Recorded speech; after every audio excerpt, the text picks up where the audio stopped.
We'll guide you through how to use the Dropbox Redeem Launcher. If you find this helpful, consider subscribing and liking the video. First, open your web browser and navigate to the Dropbox website. Make sure you're logged into your Dropbox account. Once you're on your dashboard, look for the profile icon in the upper right corner and click on it. From the drop-down menu, select Settings. In the Settings page, you'll see a tab labeled Billing. Go ahead and click on that.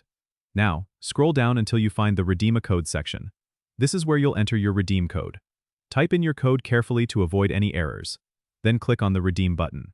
A confirmation message should pop up if the code is valid, and it will automatically apply any storage boosts or features associated with the code to your account. If you encounter any issues like an invalid code message, double-check the code for any typos, or try contacting Dropbox support for assistance. Remember, some codes may have an expiration date or usage conditions, so it's good to be aware of those details.